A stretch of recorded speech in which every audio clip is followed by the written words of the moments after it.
오늘은 내가 야곱은 사랑하고 에서는 미워하였다. 하나님이 그렇게 말씀하셨는데 이 말씀 가지고 은혜를 나누기를 원합니다. 좋은 회사에 들어가려면 쉬워요, 어려워요? 경쟁이 치열합니다. 회사가 좋으면 좋을수록 경쟁이 치열합니다. 되도록이면 좋은 사람을 뽑으려고 하죠. 그 회사 경영자는 사람을 뽑을 때 가능하면 모든 것이 잘 갖추어져서 자기 회사에 보탬이 될 수 있는 그런 사람, 또 중도에 말썽 피우지 않을 그런 사람을 선택하려고 자기들 나름대로 최선을 다합니다. 그래서 어려운 시험도 풀게 하고 또 면접도 봅니다. 면접할 때는 뭘 보느냐? 그 사람의 인상부터 봅니다. 인상, 얼굴부터 보고, 그 다음에 성품도 보고, 인격도 봅니다. 잘 모르지만은, 위장해서 와서 잘 모르지만은 그래도 어떻게든 알아내려고 용을 쓰는 것입니다. 어떻게 하든지 사람은 좀 더 나은 사람, 최고의 좋은 준비된 사람을, 그런 인재를 선택하는 것을 원하는 것입니다. 왜 그러냐 하면요, 만에 하나 잘못된 선택이 될 경우에는 회사에 막대한 손실을 가져오고요, 어떤 중소기업 같은 데는요, 직원 한 번 잘못 들임으로 회사가 망하는 일이 비일비재합니다. 회사가 망해버려요. 사람을 잘못 뽑아서. 요즘 또 시끄러운 일이 있죠.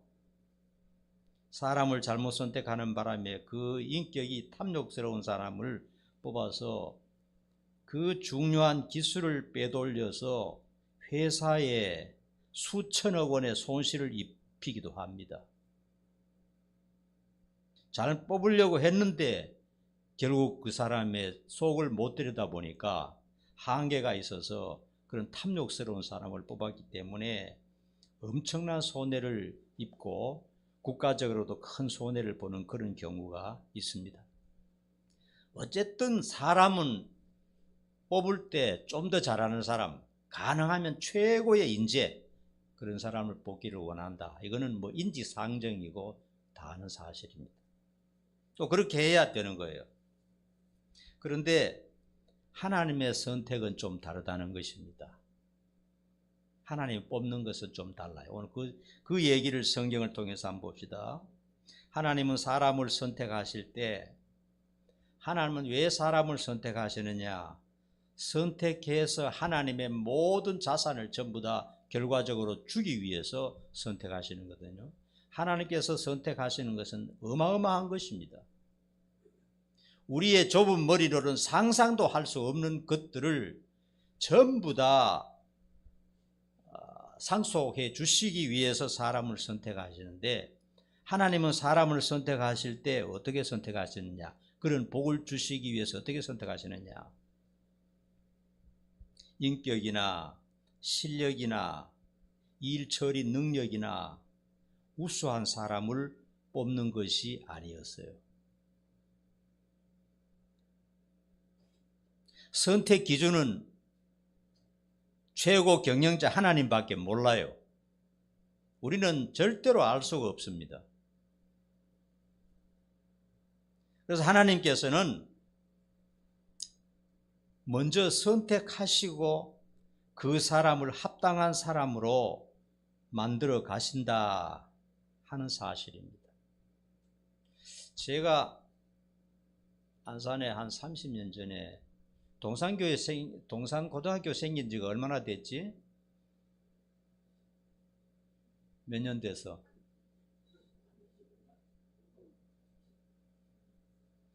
하여튼 동산고등학교가 초창기에 될 때 내가 와서 김인중 목사님을 만났는데, 그때 40대밖에 안 됐어요. 만났는데 고등학교를 세우려는 어떤 그 비전을 얘기하는데, 우리 안산에는 실력 있는 학교도 없고 실력 있는 사람이 없다 이거예요. 예를 들자면 서울이나 연고대 갈 수 있는 그런 학교는 없다 이거예요.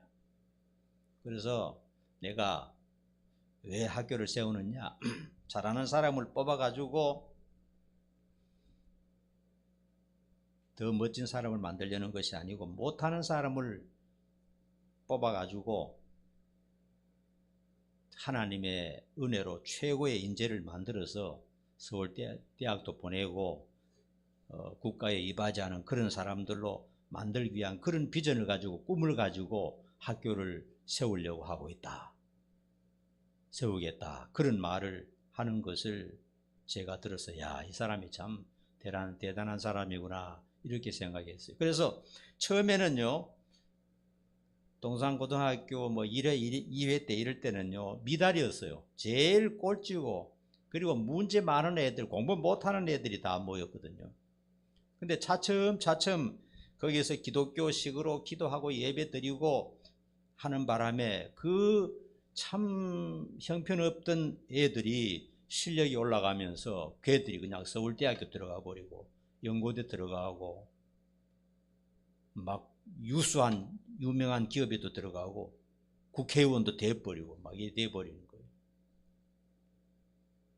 참 하나님의 방법이다 하는 그런 생각을 하게 되었어요.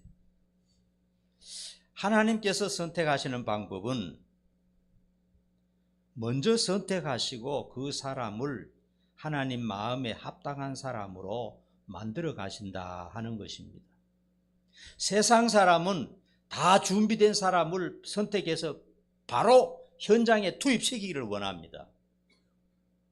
그래서 돈을 빼먹어야 되죠. 그런데 하나님께서는 일단 사람을 먼저 선택하시고, 어떻게 선택하셨냐, 그건 하나님밖에 모르죠. 일단 자기 뜻대로 선택하시고 그 다음에 그 사람을 만들어 가신다는 겁니다. 하나님에게는 바쁜 게 하나도 없어요. 하나님 영원하시니까요. 인간은 70년 80년 살고 끝나기 때문에 모든 게 바쁩니다. 빨리빨리 하고 끝내야 되기 때문에, 하나님은 영원히 죽지 않기 때문에 바쁜 게 하나도 없어요.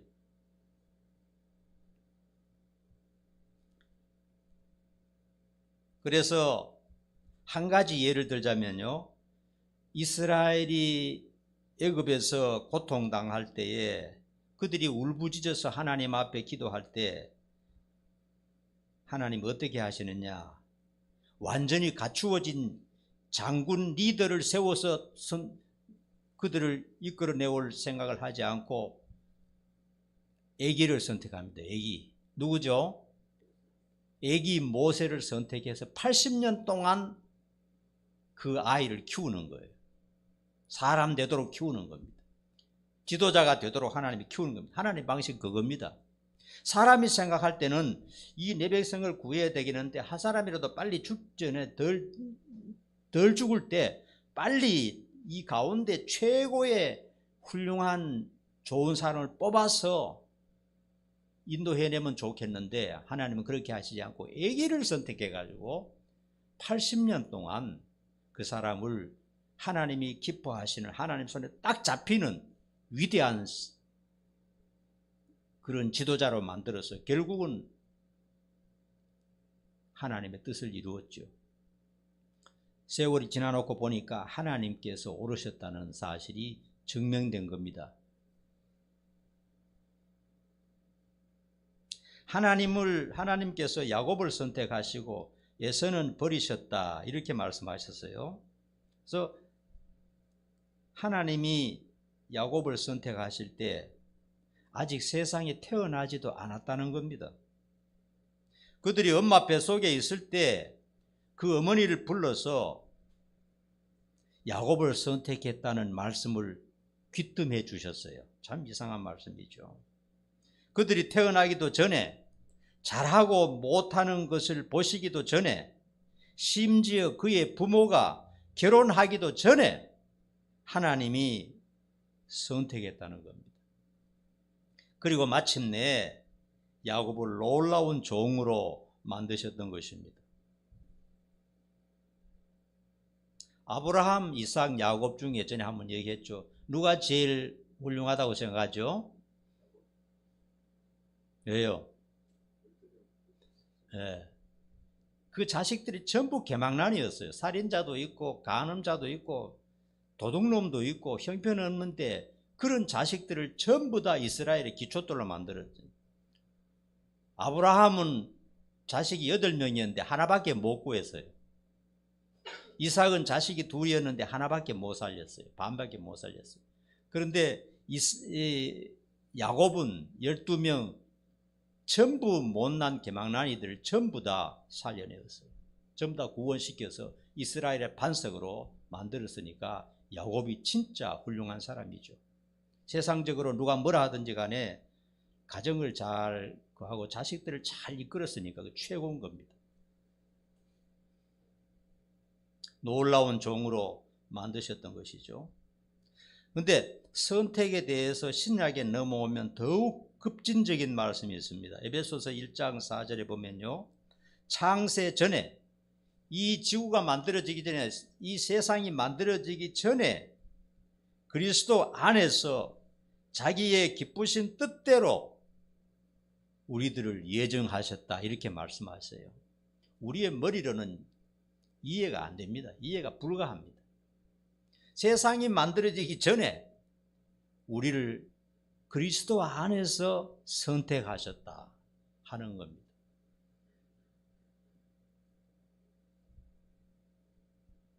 이것은 믿음으로밖에 받아들일 수 있는 게 아니에요. 이성적으로 판단이 안 됩니다. 성경 말씀 중에 우리 이성적으로 깨달을 수 있는 것도 있지만 우리의 이성을 넘어서는 것이 굉장히 많습니다. 이 말씀 믿습니까, 여러분? 예, 믿음으로밖에 받아들일 수 없어요. 나는 그 못 믿겠다 하면 그건 못 믿는 거죠. 사람으로서는 도저히 이해할 수 없는 일이지만 하나님께서는 먼저 선택하시고 그 후에 온전한 사람으로 만들어 가신다는 사실입니다. 여러분, 우리도 전부 다 포함이 됩니다.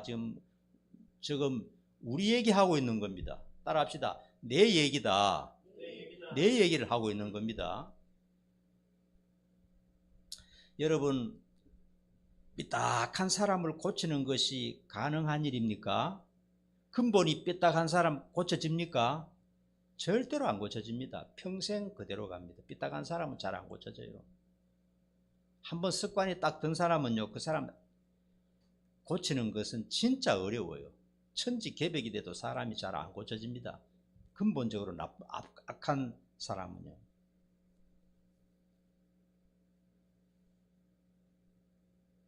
간사한 자, 잔혹한 자, 괴팍하고 말 듣지 않는 자, 게으르고 나태한 자 고쳐지는 거 봤습니까?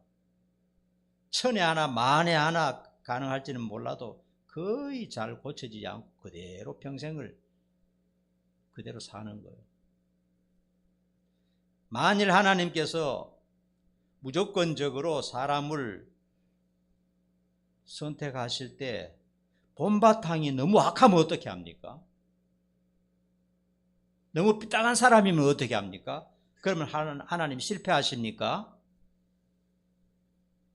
전능하신 하나님은 가장 파렴치하고 저질적인 인생이라도 자기 아들의 형상으로 변화시킬 만한 능력과 자신감이 있으시다 하는 것입니다. 여러분 믿습니까? 하나님은 전능하시니까요. 하나님은 자신 있다. 난 저런 인간이라도 내가 완벽하게 고칠 수 있는 보관을 가지고 있다. 이렇게 말씀하시는 것입니다. 따라합시다. 나 같은 죄인도 예수님의 모습으로 다 함께 해주신다. 하나님은 보관이 있어요. 근본이 나쁘고 근본이 악하다 할지라도 하나님은 전능하시기 때문에 하나님은 어떤 계획을 가지고 계신다 하는 사실입니다. 어떻게 그러면 먼저 선택하시고 사람을 바꾸어 나가실까요? 첫 번째는 자기 아들을 희생하심으로, 자기 아들 예수님이죠. 희생하심으로 선택한 인간의 모든 죄를 제거하는 능력입니다. 하나님은 그런 일을 하시죠. 오늘 찬양 처음에 부른 찬양이 참 오늘 컨셉이 딱 맞는 것 같아요. 예수밖에 없어요. 성경을 자꾸 읽고 신앙생활을 하다 보면 결국 남는 거는 예수밖에는 없는 것 같아요. 나도 없어지고 세상도 없어지고 다 없어지고 결국 예수 하나밖에 없어요. 예수 놓치면 끝나는 거고 예수 붙들면 진짜 세상 말로 대박이고 그것밖에는 없는 것 같아요. 예수밖에 없어요. 인간이 모든 것이 뒤틀린 것은 죄 때문입니다. 뒤죽박죽되고 결국은 늙고 병들어 비참하게 죽게 되는 것, 모든 것은 전부 다 죄 때문에 그런 것입니다. 주님은 세상에 오셔서 내가 의인을 부르러 온 것이 아니요 죄인을 불러 회개시키려고 왔다. 이렇게 자기가 오신 목적을 말씀하셨어요. 보통 사람들은 좀 더 나은 사람들 뽑아가지고 제자도 만들고 좀 더 나은 사람 선택해서 지도자도 만들고 이 세상을 변화시켜 나가야지 이렇게 하지만 예수님께서는 그게 아니고 좀 더 나은 사람 나는 선택하러 오지 않았다. 의로운 사람, 똑똑한 사람, 깨끗한 사람 나는 부르러 오지 않고 죄인을 부르러 왔다. 그 죄인들에게 소망이 있는 겁니다. 죄 지은 사람이. 그들을 불러서 회개시켜서 새 사람 만들기 위해서 내가 왔다. 이렇게 말씀하셨어요. 여러분 죄가 있으면 희망을 가지세요. 나는 죄가 없다 그러면 예수님이 희망이 안 될 겁니다. 나는 죄인이다 그렇게 생각하는 사람은 예수님이 큰 희망이 됩니다. 오직 하나님만이 인간의 원죄와 자범죄를 사하시는 능력을 가지고 계십니다. 그래서 선택한 백성의 죄악을 완전하게 제거시키는 것입니다. 그리고 예수님이 대신 책임을 지는 거예요. 여러분 믿어지십니까? 내가 얘기 하나 해볼게요. 우리 아들이 우리 진년이가 중학교 다닐 때인가 자전거를 타고 가다가 사고를 냈어요. 사고 낸 게 아니고 뒤에 따라오던 할머니가 저절로 넘어진 거예요. 얘가 지나가는데 친구하고 자전거 타고 가는데 애들이 자전거 타고 가니까 그 할머니 저절로 넘어졌는데 애한테 뒤집어 씌우는 거예요. 제가 부딪혀가지고 그렇다고. 그러니까 애는 겁이 나가지고 전화가 왔는 거예요. 아빠 자전거가 넘어졌는데 막 난리가 난 거예요. 그 아들 불러가지고 막 이놈의 새끼 막 어쩔 거냐고 막 뭐 어리석은 애한테 막 뒤집어 씌우는 겁니다.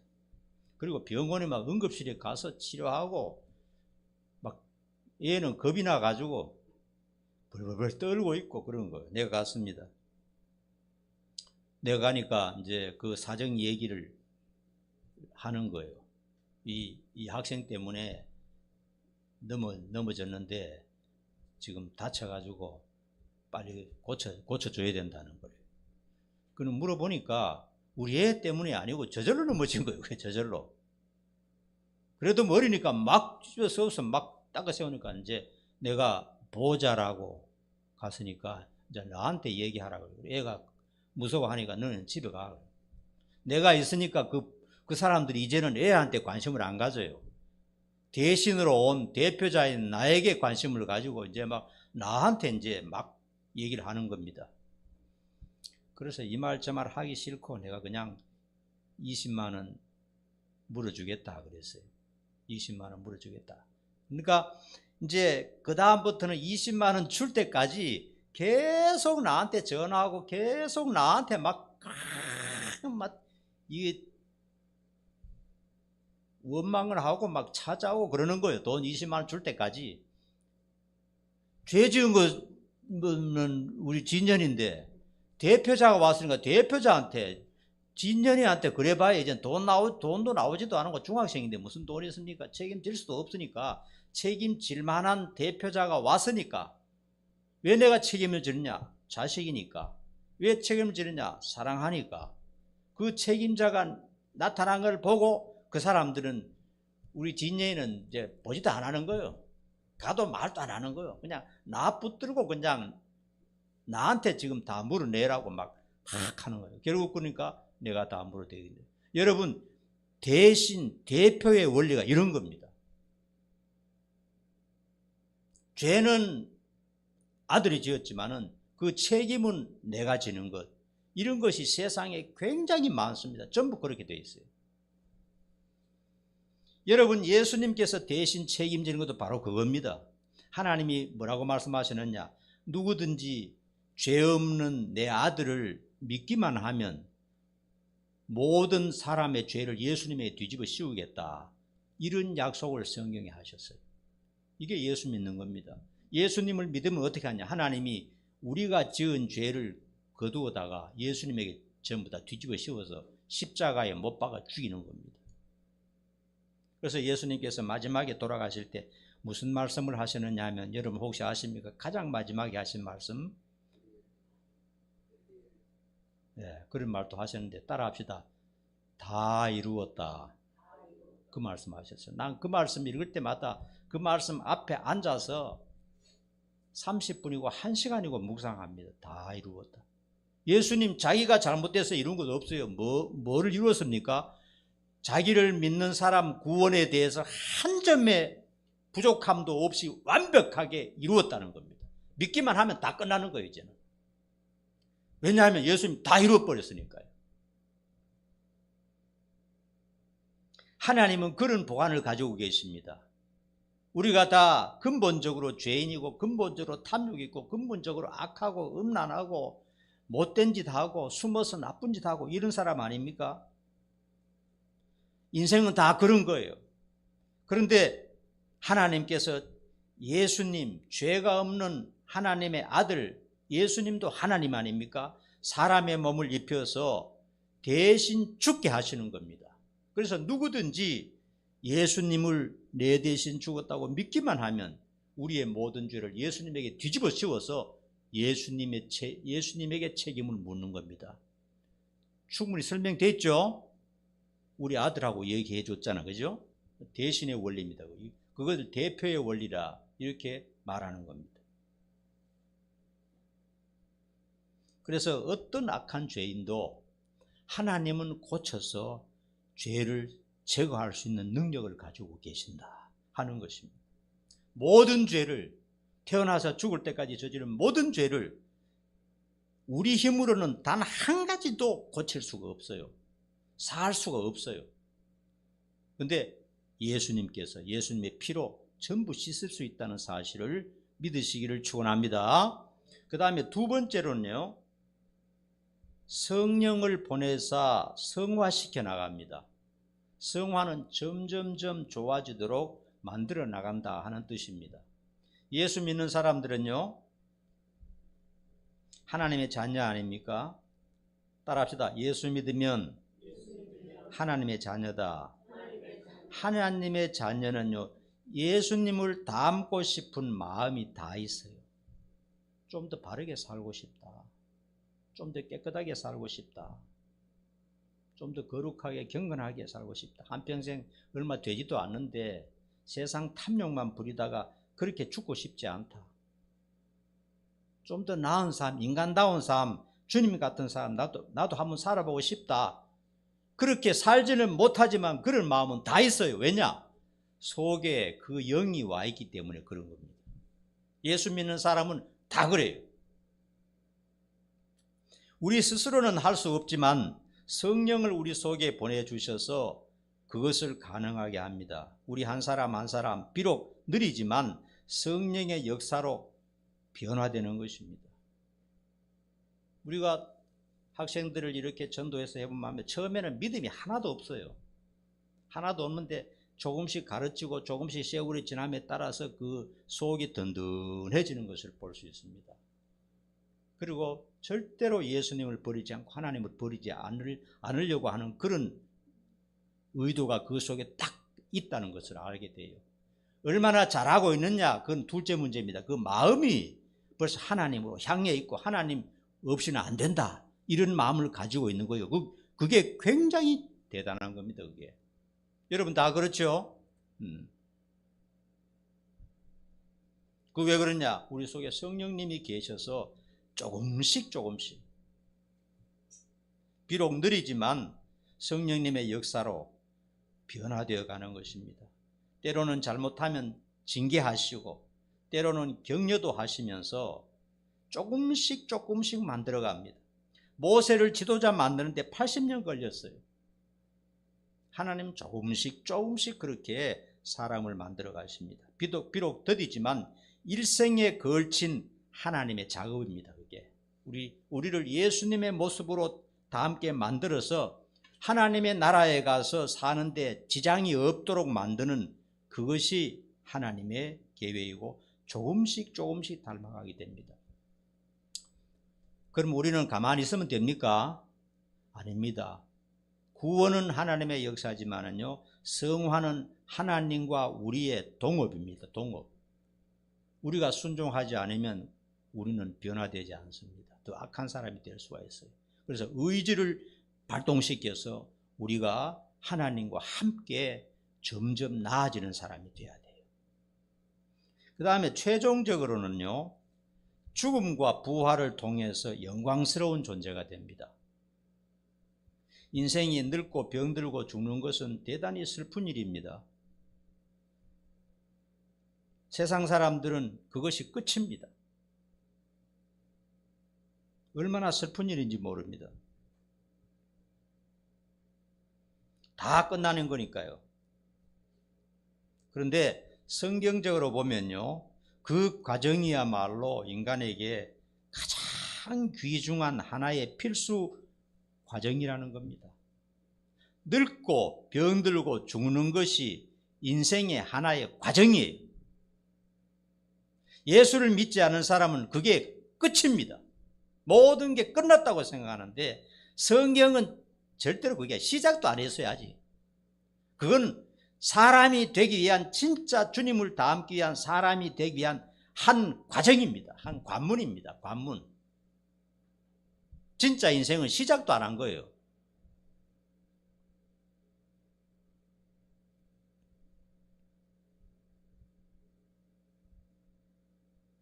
영원히 천국에서 살아도 무방할 정도로 주님을 꼭 빼닮은 존재로 부활시켜 줍니다. 한번 죽어야 주님 닮은 완전한 영광스러운 존재가 되는 거예요. 이걸 신학적으로는 영화라 그래요. 영화로운 존재가 됩니다. 존귀한 존재가 됩니다. 이 세상에 살 동안에는요, 우리가 아무리 노력해도 죄가 자꾸 마음속에 생깁니다. 탐욕이 생깁니다. 이 세상에서 막 욕망이 생깁니다. 아무리 노력해도 그게 다 안 끝나요. 그러나 일단 한번 죽은 후에 부활한 다음에는 완전히 죄가 없어지는 그런 존재로, 영화로운 존재로 하나님 나라에서 하나님과 얼굴을 맞대고 보면서 예수님과 같이 대화할 정도로, 그리고 그 천국에서 영원히 살 수 있는 그런 정도로 하나님이 만드신다는 겁니다. 그러므로 죽음이 결코 우리 예수 믿는 사람에게는 비극적인 일이 아니고 하나의 과정이라는 사실을 꼭 기억하셔야 됩니다. 굉장히 중요하고 가장 좋은 것입니다. 그게. 그렇기 때문에 하나님의 선택에는 실패가 없어요. 하나님은 그런 보관을 가지고 계시고 하나님은 그런 능력자시기 때문에, 뛰어난 지혜가 있기 때문에 하나님은 하실 수 있습니다. 사람들은 좀 더 준비되고 좀 더 나은 사람을 선택해서 즉시로 사용하기를 원하지만은 하나님은 자신의 뜻에 따라서 먼저 선택하시고 천국의 시민으로 만들어 가신다는 것입니다. 그 하나님의 원대하고 놀라운 계획에 따라서 선택된 것이 구원의 조건입니다. 왜 내가 구원받고 하나님의 자녀가 되느냐? 그 조건이 나한테 있는 게 아닙니다. 인격이 좋으냐, 착하냐, 선하냐, 좋은 일 많이 했느냐, 그런 조건이 아니에요. 그 조건은 하나님이 선택했다, 그 조건밖에 없어요. 여러분들이 오늘 교회 와서 여기 앉아 있는 것, 그건 하나님의 선택에 의한 그 조건밖에는 아무것도 없습니다. 그렇기 때문에 우리는 얼마나 다행스럽고 얼마나 감사한 일이고 얼마나 놀라운 일인지 말할 수 없습니다. 만일 하나님께서 세상의 수많은 사람들 중에서 좀 더 나은 인재, 좀 더 우수한 인재, 죄가 적은 거룩한 인재 혹은 상위 1%를 선택하신다는 그런 가이드라인을 정했다면 아마 우리 대부분은 신앙생활 할 수 없을 것입니다. 우리는 남보다 나아서 구원받은 것이 아니라는 것입니다. 못났기 때문에 선택받았다는 사실을 인정을 해야 됩니다.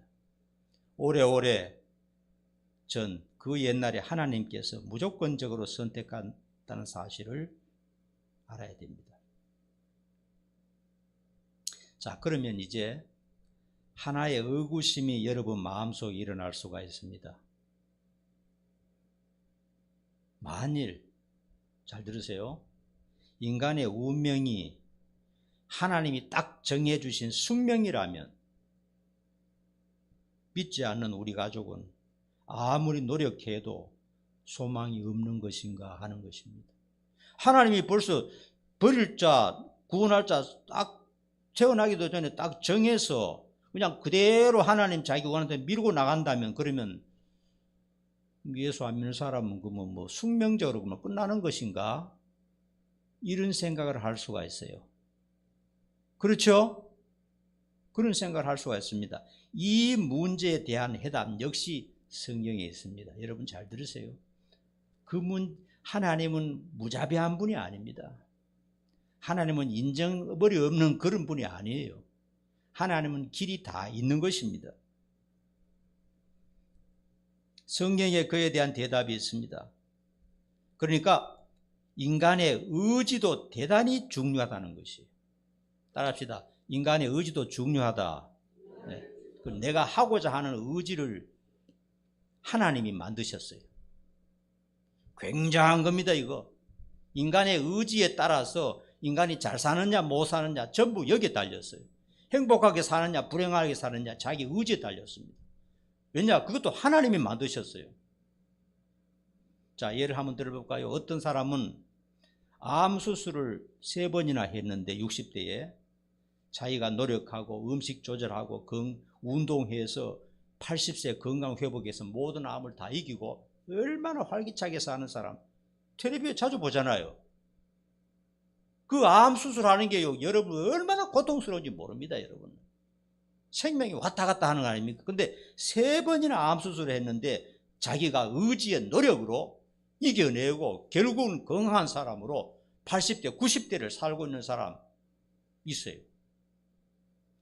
반면 어떤 사람은요, 좋은 유전자를 가지고 건강하게 태어나는데 게을러 가지고요 각종 성인병에 걸려서 빨리 죽는 사람, 그런 사람도 있어요. 인간의 의지가 굉장히 중요합니다. 여러분, 사람이 살아가는데 인간의 의지가 굉장히 중요한데 그 의지도 하나님이 만드셨어요. 게으르고 나태해 가지고 자기의 의지를 잘못된 데 사용하면 불행하게 사는 겁니다, 이 세상에서.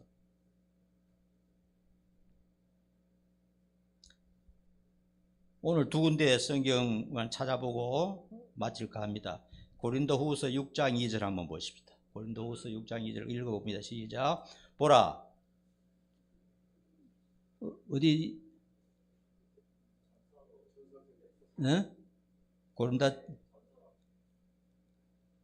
고린도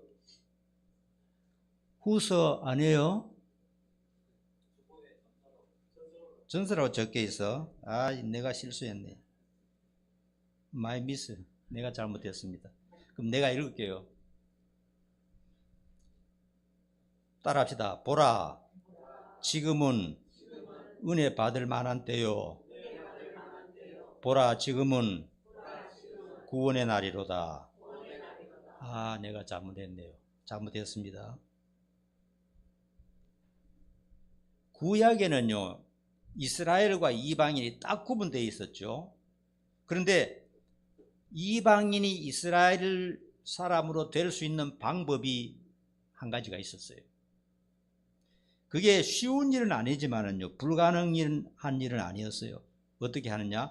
이스라엘 남자와 결혼하든지, 이스라엘 남자가 결혼해서 아이를 낳든지, 아니면 이스라엘로 귀화해서 할례를 받으면 이방인도 이스라엘이 될 수 있었어요. 그게 쉬운 일은 아니지만은, 이스라엘로 선택되는 것은 자기 마음대로 안 되지만은 자기 의지로 이스라엘화 될 수는 있었다는 거예요. 그런 경우가 예를 들자면요, 가나안 여인 다말, 모압 여인 룻, 여리고성 기생 라합 등 이런 여성들은 이방 나라 여자였고 참 미신을 숭배하는 사람들이었지만 자기 의지로 이스라엘에 들어와서 이스라엘에서 가장 위대한 이스라엘의 어머니가 되었던 겁니다. 자기 의지로. 선택은 받지 못했어요, 이스라엘로. 그런데 자기 의지로 이스라엘로 들어와서 자기 후손에 다윗 왕도 낳고 위대한 여성이 된 겁니다. 여러분 한번 물어봅시다. 다윗이 순종 아브라함의 자손입니까? 아니면 혼혈 쪽입니까? 혼혈입니다. 혼혈. 이스라엘 사람 거의 다 혼혈이에요. 모압 여인이 자기 할머니잖아요. 신약 시대는요, 교회 문이, 천국의 문이 누구에게나 활짝 열려 있습니다. 누구든지 교회 와서 복음을 듣고 예수를 믿으면 하나님의 자녀가 되는 특별한 기회입니다. 태어날 때는 부모가 믿지 않아가지고 안 믿었지만은 누군가를 통해서 복음을 듣고 교회에 들어와서 예수를 믿으면 선택받은 백성 안에 포함되어 버리는 거예요. 믿는 사람과 결혼해서 교회에 들어오면 복음 듣고 믿으면은 선택받은 백성으로 되는 거예요. 오늘 할 얘기가 참 많아가 시간이 지나가겠는데, 탁구 선수 전지 있잖아요. 오늘 얘기 한도 없다. 조금 이해해 주시기 바랍니다. 전지는 어디 사람이죠? 중국 사람입니다. 원래 중국 탁구 선수인데 나는 대한민국 사람이 되고 싶다 하고 귀화했어요. 그리고 중국의 1등과 전지희가 대결을 했는데 전지희는 대한민국을 이기게 하기 위해서 탁 하는 거예요. 그러니까 태어나는 선택은 자기 마음대로 할 수 없지만 자기 의지로 대한민국이 사람이 되고, 그리고 자기가 낳은 자식들 대대로 대한민국 사람이 되는 겁니다. 그게 쉬운 것은 아니지만은 자기 의지로 대한민국 사람이 될 수 있다는 겁니다. 북한 사람이 지금까지 수십만 명이 탈출해서 남한에 들어왔습니다. 출생은 자기 마음대로 할 수 없었지만 자기 의지로 대한민국 사람이 되겠다고 해서 결국은 대한민국 백성이 된 것입니다. 여러분 의지도 굉장히 중요하다는 사실을 말하는 것입니다. 한 군데만 더 읽읍시다. 사도행전 16장 31절. 그거는 맞아요? 예, 같이 읽습니다. 시작. 주 예수를 믿으라. 그러면 너와 내 집이 구원을 받으리라. 예. 구원의 역사는 나로부터 시작되어 나의 가까운 가족들에게 전파된다는 사실입니다. 먼저 믿은 내가 진실한 믿음으로 가족들에게 복음을 전하면 주님께로 돌아올 가능성이 90%입니다. 복음의 역사는 항상 그렇게 되었어요. 먼저 한 사람이 믿고, 그리고 그 다음에 이 복음이 차츰차츰 전파되어서 주님 앞으로 다 들어오는 거예요. 나도 그렇고 다 그래요. 전부 다 그래요. 그래서 내가 믿는 거 보니까 우리 가족들도 그 전부 다 결국은 주님께로 들어오겠구나. 근데 자기 의지를 사용해야 됩니다. 복음을 전하고 이런 사실을 전하고 자기가 아는 만큼 자꾸 알려줘서 주님 앞으로 돌아와서 믿도록 하는 것은 우리의 책임이라는 사실입니다. 이스라엘은 선택받았지만 믿지 않고 뛰쳐나감으로 구원에 이르지 못한 경우가 많았고요. 다른 나라 사람은 처음에 선택받은 백성은 아니지만 복음 듣고 자기 의지로 믿어서 구원받은 사람들입니다. 사실 우리나라 역시 마찬가지입니다. 선택받은 백성이 아니었는데 누군가 선지자가, 선교사들이 복음 들고 들어와서 전파할 때 우리가 듣고 믿어서 구원받은 백성이 된 거죠.